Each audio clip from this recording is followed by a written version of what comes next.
सब खर्चा हो गया। और उसके बाद क्या हुआ उसको? वृद्धि मांगी, मतलब और भी बीमार हो गई, और भी परेशान हो गया। कितने साल हो गए? अब सब कुछ खत्म हो गया है। अब सब कुछ खत्म हो गया है। पैसे खत्म, शरीर खत्म, खून निकले जा रहा है, शरीर खत्म, पैसा खत्म, दोस्त खत्म, कोई साथ देने वाला नहीं, अकेली स्त्री। आप समझ में आ रहा है आपको? आप कितने धन्य हैं, हम कितने धन्य हैं। हमें प्रभु ने ऐसा स्थिति में नहीं रखा है।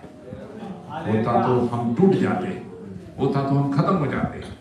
लेकिन ये स्त्री 12 साल से पीड़ित, 12 साल से लोही की बीमारी, सारे पैसे खर्चा किया, बहुत सारे डॉक्टरों से मिले, डॉक्टरों ने सब उसको ठीक करने की कोशिश की।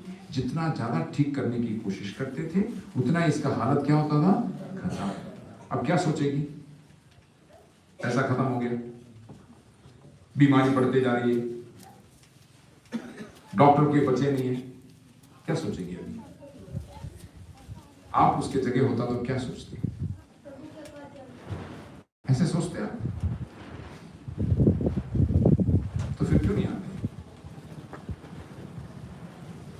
ऐसे सोचते हैं सब कुछ खत्म हो गया, तो क्या मन में क्या विचार आएगा? हाँ, उल्टा सीधा, मतलब कभी उल्टा कभी सीधा, मतलब क्या है ये? कौन सा विचार है? सब कुछ खत्म हो गया, पैसे खत्म, दोस्त खत्म, बीमारी बढ़ती जा रही है, 12 साल हो चुका है, सारे डॉक्टर को टेस्ट कर लिए, कुछ नहीं हो रहा है। हमारे मन में क्या विचार आएगा? हाँ, क्या विचार आएगा? बोलिए। यस, हम ये सोचेंगे अब मेरे पास कुछ नहीं बचा, अब मुझे क्या है? अब मुझे मरना ही है, ये आखिरी बात है। क्योंकि क्या निकले जा रहा है? खून निकले जा रहा है, हाथ का दर्द नहीं है, खून निकले जा रहा है। अब मेरे अंदर एक ही विचार है, अब मुझे क्या होगा? अब मेरा नसीब ऐसा है, मेरे लिए यही लिखा गया है, मुझे क्या होना पड़ेगा? मुझे मरना होगा। अब मरना ही सही है। पैसा नहीं है जेब में, कोई दोस्त नहीं है, कोई साथीदार नहीं है, कोई डॉक्टर बचा नहीं है, सारे पैसा खर्चा कर लिया, बीमारी बढ़ती जा रही है।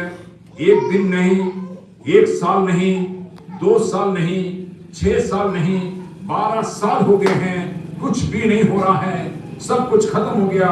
जमीन था वो जमीन बेच दिया, घर था घर बेचने के लिए तय हो गया, सब कुछ खत्म हो गया, दोस्त नहीं, रिश्तेदार नहीं, कोई नहीं।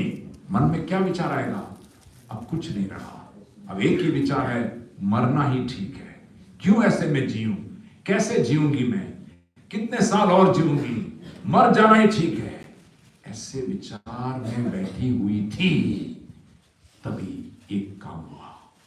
क्या काम हुआ जानते हो? पढ़िए आगे।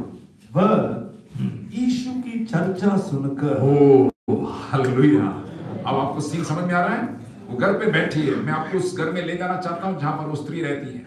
उसका घर में सब कुछ सुनसान, सब कुछ खाली, रोटी है, उसको रोटी देख करके निराशा हो रहा है। क्या मतलब है रोटी खाने का? चावल है, चावल खाने का क्या मतलब है? कुछ भी तो नहीं हो रहा है। दवाई के डब्बे एक के बाद एक लगे हुए हैं, दवाई को देख कर कहते क्यों दवाई खाऊं मैं, कुछ काम नहीं आया है, पैसे नहीं, कुछ नहीं, बैठी है। उस समय पर आज तक नहीं हुआ ऐसा एक विषय हुआ। क्या जानते हो? उसने डॉक्टरों का तो बहुत कुछ सुना था, पैसे के बारे में बहुत कुछ सुना था, बीमारी के बारे में बहुत कुछ सुना उसने, लेकिन आज तक एक व्यक्ति के बारे में सुना नहीं। उस दिन उसने यीशु मसीह की चर्चा को सुना। हालेलुया। उस दिन उसने यीशु के बारे में सुना। हालेलुया। मैं पवित्र आत्मा में देख रहा हूं, इन गांव के अंदर, बहुत सारे गांवों में ऐसे वेदना में बैठे हुए कई लोग हैं, कई लोग हैं, निराशा में बैठे हुए कई लोग हैं। कौन जाकर उनको यीशु के बारे में बताएगा?